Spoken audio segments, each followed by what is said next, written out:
Hello everyone, welcome to my channel. आज की video में हम लोग देखने वाले चैप्टर नंबर 8। शायद ये आपको चैप्टर नंबर 7 भी हो सकता है अगर आपके पास न्यू बुक्स हो एनसीईआरटी की तो। ठीक है ना, क्योंकि एक नंबर चैप्टर 5 डिलीट हो गया था ना, पीरियोडिक टेबल। उसके हिसाब से न्यू बुक्स में ये चैप्टर नंबर 7 हो सकता है और ओल्ड्स बुक में ये चैप्टर नंबर 8 हो सकता है। ठीक है, हम लोग पढ़ेंगे हाउ डू ऑर्गेनिज्म रिप्रोड्यूस के कुछ इंपॉर्टेंट टॉपिक्स या कुछ ऐसे इंपॉर्टेंट क्वेश्चन जो आप लोगों को 10th बोर्ड्स में हेल्प कर सके। ठीक है, तो हम लोग सबसे पहले देखते हैं तो ये वाला पैराग्राफ है ना, ये तो ऐसे ही है। अभी हम लोग 8.1 से स्टार्ट करेंगे। So do organism create exact copies of themselves, ये वाला इंपॉर्टेंट है। ठीक है, अभी ये वाले क्वेश्चंस, मतलब ये वाला जो पैराग्राफ है, ये वाला जो क्वेश्चन है ना, do organisms create exact copies of themselves, ये क्वेश्चन आ सकता है। और इसमें जो रहता है ना, जैसे डीएनए का फुल फॉर्म, ये सारी चीज़ें बहुत इंपॉर्टेंट है ये वाले चैप्टर में। ठीक है, डीएनए और ये वाला पैराग्राफ आप लोग सब बहुत अच्छे से याद करेंगे क्योंकि इसमें से क्वेश्चंस बनते हैं। ठीक है, डीएनए कैसे काम करता है, कैसे नहीं करता है, और क्या एग्जैक्ट कॉपी बनती है नहीं बनती है, फिर उसमें जो अलग अलग रिप्रोडक्शंस होते हैं 2 टाइप्स के, उसके बारे में। तो ये वाला paragraph and this is most important paragraph. ठीक है, ये वाला पैराग्राफ पढ़ेंगे आप लोग और इसमें से कुछ क्वेश्चंस बनते हैं ऐसे।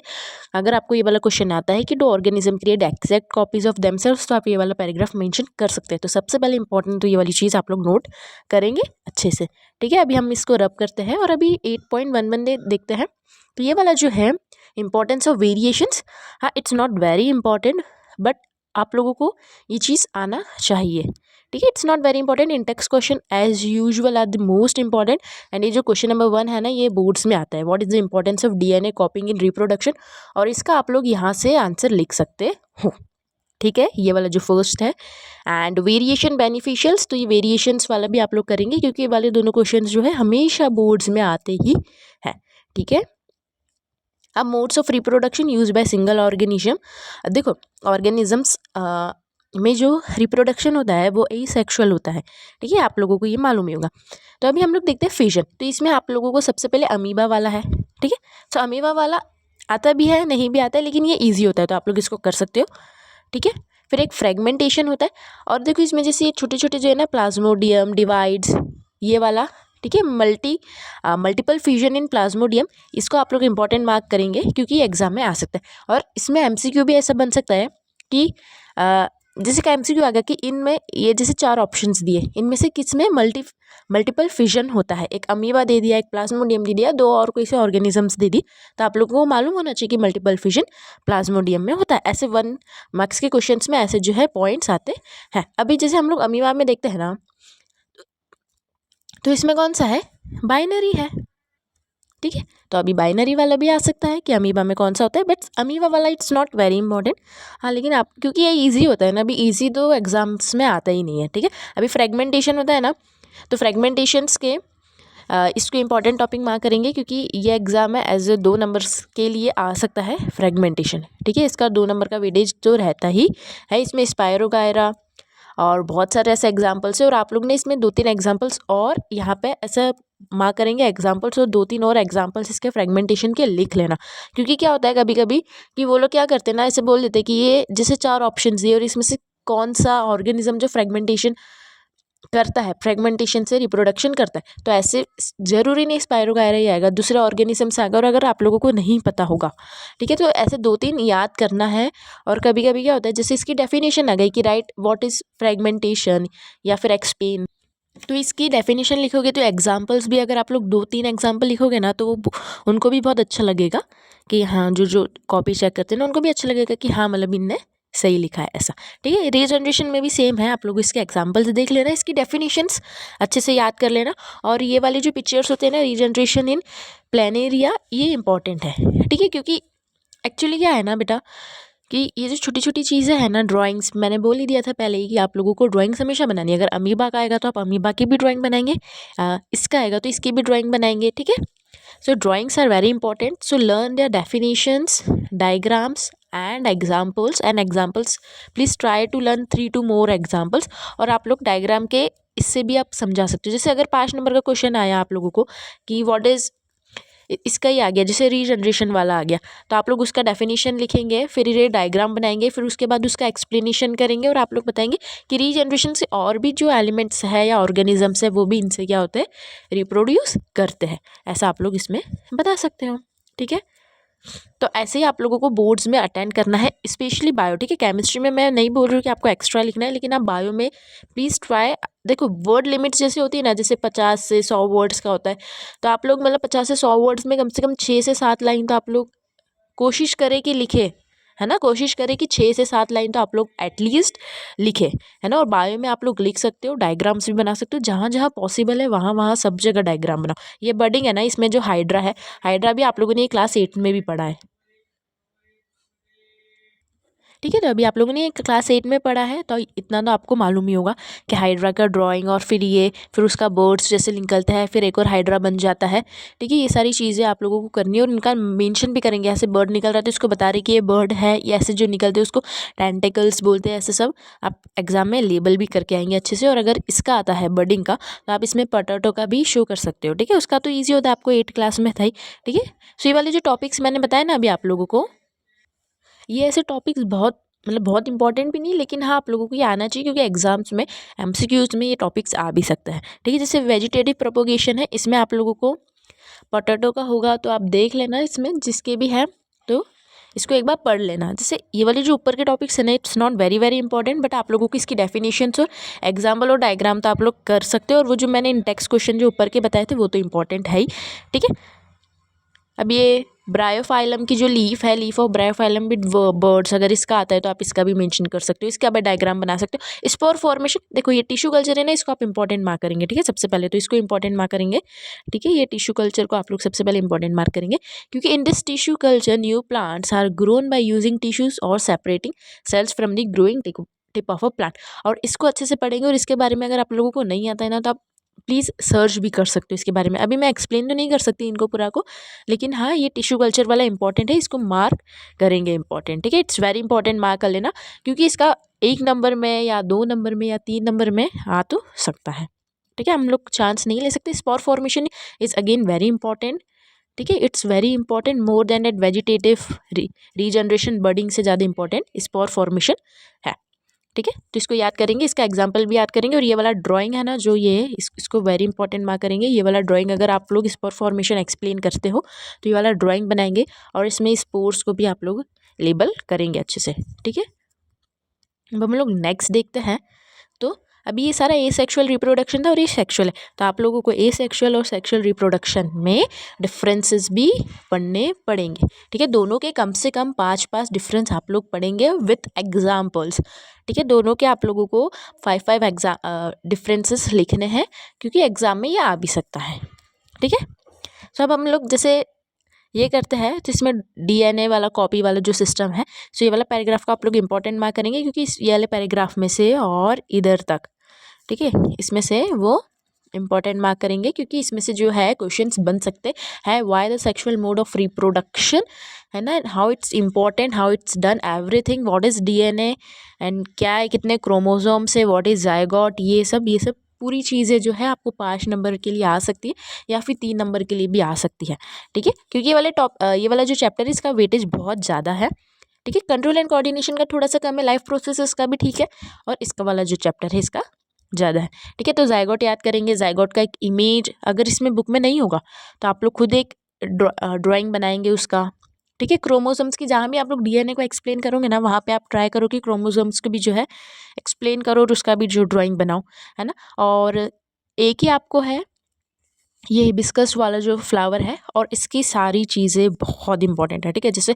Stigma, style, pistol, ovary, sepal, petal, anther, filament, स्टेमन, ये सारे इंपॉर्टेंट है, सब चीज़ें लेबल करनी है। और ये वाला डायग्राम का वेरी वेरी इंपॉर्टेंट मार्क करेंगे, अगर एग्जाम में आता है ना, अगर एग्जाम में आता है तो ये वाला डायग्राम तो बनाएंगे। और कभी कभी क्या होता है, किसी भी डायग्राम भी आ जाता है एग्जाम में कि make this hibiscus diagram and explain it's reproduction, ये भी आ सकता है, ठीक है। तो इसको आप लोग डायग्राम बहुत अच्छे से बनाएंगे, आप लोगों को स्कूल्स में भी ये जो डायग्राम है वो बनवाया होगा, ठीक है। डायग्राम बनाएंगे, सारी चीज़ें जो है उसको अच्छे से लेबल करेंगे, जितना भी है सबको अच्छे से लेबल करेंगे। And please try to make diagrams colourful, ठीक है। आप लोग ऐसा नहीं बनाएंगे, आप लोग डायग्राम्स को कलरफुल बनाएंगे, ठीक है। और इसके बारे में जितना भी है सारी चीज़ें, ये जो क्वेश्चन मार्क लगाया है ये सारा पूरा इंपॉर्टेंट है। What are sepals, petals, filament, है ना, स्टेमन, एंथर, सारी चीज़ें जो पूरा इंपॉर्टेंट है, ठीक है। तो इसको तो मार्क करेंगे ही करेंगे, और अगर ये वाला डायग्राम बना रहा है तो इसके साथ साथ ये वाला डायग्राम भी बनाना पड़ेगा। ठीक है, क्योंकि ये वाला जो पार्ट होता है ना, ये वाला पार्ट इसका ही ये जो है जूम इन करके बनाया, तो ये वाला भी पार्ट बनाएंगे और ये वाला भी पार्ट बनाएंगे। तो इसको भी आप लोग वेरी वेरी इंपॉर्टेंट मार्क करेंगे। आप लोगों के स्कूल्स में भी वाला डायग्राम बनवाया ही होगा, आई एम श्योर। ठीक है, तो आप लोग ये वाला डायग्राम बनाएंगे और ये वाले जो पैराग्राफ है इसको भी आप लोग मार्क करेंगे। It's paragraph also very very important. Okay, activities are not very important in biology, so leave the activities. okay, chemistry में बहुत ज़्यादा इंपॉर्टेंट होता है एक्टिविटीज़ का। ठीक है, so reproduction in human beings, तो reproduction is human beings are very important. ये वाले जितने भी पैराग्राफ हैं इसको इंपॉर्टेंट मार्क करेंगे। ठीक है, क्योंकि ये चैप्टर का वेटेज अच्छा है और ये चैप्टर में से एक भी चीज़ आप लोगों की छूटनी नहीं चाहिए। और जिनको आगे जाके बायो लेना है उनके लिए तो ये सारी चीज़ें बहुत इंपॉर्टेंट है। ठीक है, अभी मेल और फीमेल का जो है ये वाली चीज़ें तो इंपॉर्टेंट है ही, इनके डायग्राम्स इंपॉर्टेंट है और इसको एक्सप्लेन भी करना है, तो ये वाले पैराग्राफ्स भी इंपॉर्टेंट है और ये वाला डायग्राम भी इंपॉर्टेंट है और ये डायग्राम्स आना चाहिए। देखो है ना, मेल का जो है वो भी आना चाहिए और सारी चीज़ें आनी चाहिए, मेल के इसमें भी और फीमेल के इसमें भी आप लोगों को सारी चीज़ें जो है वो आनी चाहिए। ठीक है, तो मेल और फीमेल रिप्रोडक्शन इज़ इम्पॉर्टेंट। आप लोगों को एक क्वेश्चन आ सकता है कि एक्सप्लेन, और वो हर क्वेश्चन में ऐसा नहीं लिखेंगे कि डायग्राम बनाए, सिर्फ सिंपल आ गया कि explain female and male reproductive system. ठीक है, तो इसका आप लोगों को अंडरस्टूड होना चाहिए कि आप लोगों को इसमें डायग्राम्स बनाने हैं। ठीक है, इतना अंडरस्टूड होना चाहिए as you are in 10th and you are giving board exams. ठीक है, बोर्ड एग्जाम्स दे रहे हो तो इतना आप लोगों को मालूम होना चाहिए। ठीक है ना, बाकी ये पूरा रिप्रोडक्शन के बारे में, ये पूरा रिप्रोडक्शन के बारे में है। फिर ये पूरा जो है पूरा रिप्रोडक्शन के बारे में है कि कैसा प्रोसेस होता है, क्या होता है। आप लोगों ने तो ये पढ़े होगा, जाइगोट के बारे में, एम्ब्रियो के बारे में, प्लेसेंटा के बारे में। ठीक है, और प्लेसेंटा जो होता है ना उसका आप लोग अलग से भी एक बार पढ़ेंगे। Placenta, what is placenta and why it is attach, how it is displace, ये सारी चीज़ें जो है आप लोग प्लेसेंटा के बारे में पढ़ेंगे। And what happens when egg is not fertilised, और ये वाला क्वेश्चन आ सकता है कि what happens when egg is not fertilised, तो इसको आप लोग वेरी इंपॉर्टेंट मार्क करेंगे। ठीक है, देखो ये वाली सारी चीज़ें ना ये बहुत ईजी भी है ना, मेरे हिसाब से तो ये बहुत ईजी, आप लोगों के हिसाब से भी होगी ये चीज़ें ईजी, क्योंकि आप लोगों ने ये सारी चीज़ें जो है 8th क्लास में पढ़ भी चुकी है। ठीक है, एंड हम लोग देखते हैं reproductive health. So reproductive health को आप लोग as a most important topic mark करेंगे, और इसकी कुछ प्रिकॉशंस भी है, कुछ डिसीजेज भी होती है, वो सारी चीज़ें जो है ये वाले पैराग्राफ में, जो ये वाले पैराग्राफ में ये इसमें ये नीचे ये इसमें जितनी भी चीज़ है ना, इसमें कुछ डिसीजेज भी है, कुछ इसमें जैसे ये वाला जो है वाला जो टॉपिक है ना, इसमें बहुत सारी चीज़ें, जैसे आप कॉपर टी जो है वाइट्स यूज़ कर सकते हो, ovary pills you can take, है ना, बहुत हार्मोनल चेंजेस होते हैं, surgical methods can be use to block this. So ये वाला जो है इसको इंपॉर्टेंट मार्क करेंगे, इसको मोस्ट इंपॉर्टेंट मार्क करेंगे क्योंकि एग्जाम में अधिकतर आता है। ठीक है, और इसमें आप लोगों को सारे मेथड्स के आने चाहिए और आपको सारे मेथड्स एक्सप्लेन करते भी आने चाहिए। ठीक है ना, सारे मेथड्स आने चाहिए इसमें और सारे मेथड्स एक्सप्लेन करते भी आने चाहिए। अभी आप लोगों ने चैप्टर पढ़ा होगा, कॉपर टी क्या होता है, लूप क्या होता है, कैसे हम लोग ब्लॉक कर सकते हैं, कैसे एग्स को फ्रीज करवा सकते हैं, सर्जिकल मेथड्स कितने होते हैं, ये सारी चीज़ें बहुत इंपॉर्टेंट है और ये एग्जाम में हमेशा ही आती है। लास्ट में देखना ये वाली चीज़ें आएगी ही आपको। ठीक है, सो ये वाले चैप्टर में ऐसा कुछ भी नहीं है जो इंपॉर्टेंट नहीं है। मैंने सारी चीज़ें आप लोगों को इस चैप्टर में जो है सारी चीज़ें मैंने आपको क्या बताई है, एज वेरी वेरी इंपॉर्टेंट बताई, क्योंकि ये वाला chapter is very important chapter. ठीक है, it's for you, it's very important chapter. इसके हर एक टॉपिक्स बहुत इंपॉर्टेंट है, in text questions are more important and this topics are very important. देखो है ना, अभी sexual reproduction is more important. ठीक है, it's is more important than asexual. ठीक है, तो इसको आप ज़्यादा अच्छे से पढ़ेंगे। ठीक है, और ए सेक्शुअल इस मतलब वो थोड़ा सा इजी भी होता है, तो आप लोग मतलब कर भी सकते हो, लेकिन अभी हम लोग देखते हैं कि इसमें आप लोगों को डायग्राम्स भी बनाने हैं। ये सारी चीज़ें मैंने आपको सब बहुत अच्छे से एक्सप्लेन करी है कि आप लोगों को क्वेश्चंस कैसे अटेम्प्ट करें। तो अभी मैं आप लोगों को एक बार और बता देती हूँ कि जब भी कोई क्वेश्चन आएगा कि एक्सप्लेन दिस या राइट डेफिनेशन ऑफ दिस, तो आप लोग क्या करेंगे, सबसे पहले उसको एक्सप्लेन करेंगे, फिर उसके बाद उसका एग्जाम्पल लिखेंगे, फिर उसके बाद उसका डायग्राम भी बनाएंगे, तो ही आपको जो है 3 में से 3 या फिर 2 में से 2 पूरे नंबर मिलेंगे, नहीं तो नहीं मिलेंगे। सिर्फ अगर एक्सप्लेन करने का लिखा है इसका ये मतलब नहीं कि एक्सप्लेन करके छोड़ देना है, एग्जाम्पल्स लिखना है, उसका डायग्राम बनाना है, जितना पॉसिबल हो सकता है उतना लिखना ही है। कभी कभी क्या होता है कि जैसे आपको वर्ड लिमिट्स अगर आती है एग्जाम में, ठीक है, बाई चांस अगर आप लोगों का एग्जाम में आ जाती है, इंग्लिश पेपर्स में तो वर्ड लिमिट्स आती है और इंग्लिश में तो वर्ड लिमिट्स के हिसाब से चलना पड़ता है। लेकिन अगर इसमें वर्ड लिमिट्स आ जाती है, जैसे कभी कभी आती है कि 20 से 30, अगर 2 नंबर का रहता है 20 से 30, 150 वर्ड्स, तो आप लोग 20 से 30 आएगा तो आप कम से कम 5 लाइन लिखेंगे। 150 वर्ड्स का है तो कम से कम 17 to 18 लाइन्स आप लोग मैक्सिमम समझ के, मिनिमम समझो कितना तो लिखना ही पड़ेगा आप लोगों को, with diagram and explaining the diagram also. ठीक है, ऐसा नहीं है कि डायग्राम बना दिया तो उसमें एक्सप्लेन भी, मतलब पूरा लेबल भी करेंगे। एक्सप्लेन मतलब पूरा लेबलिंग भी बहुत इंपॉर्टेंट होती है डायग्राम्स में। ठीक है, बायो में आप लोगों को बहुत अच्छे से करना है। केमिस्ट्री में जैसे है ना, अगर केमिस्ट्री में आप लोगों को पूछा कि एक्सप्लेन दिस, तो आप लोग 3 लाइन में एक्सप्लेन कर दोगे, एग्जाम्पल लिखोगे, खत्म, आपको पूरे के पूरे नंबर मिल जाएंगे। फिजिक्स में बोलेंगे डेफिनेशन लिख के छोड़ देना, लेकिन बायो में अगर बोलेंगे कि आप लोगों को एक्सप्लेन करना है, डेफिनेशन लिखना है, डेफिनेशन लिखेंगे, एग्जाम्पल्स लिखेंगे, डायग्राम्स बनाएंगे, ये सारी चीज़ें इंपॉर्टेंट है, तो ये आपको 3 में से 3 या फिर 2 में से 2 मार्क्स मिल पाएंगे। और आपका बायो का अगर बहुत अच्छा हो जाता है, ठीक है, क्योंकि आपके साइंस है तो अभी फिजिक्स केमिस्ट्री बायो तीनों का मिला के रहते हैं, तो आप लोग अगर बायो ईजी है तो आप बायो बहुत अच्छे से करें, केमिस्ट्री ईजी है तो केमिस्ट्री अच्छे से करें, फिजिक्स ईजी है तो फिजिक्स अच्छे से करेंगे। ठीक है ना, जितना आपको जो भी ईजी लगता है ना उसको अच्छे से पढ़ेंगे। ठीक है, सो इस टॉपिक में बस इतने ही टॉपिक्स थे। एज यूजुअल इन ये वाले क्वेश्चन जो है in text question are very important. ठीक है, और एक्सरसाइज क्वेश्चंस ये of course are very important.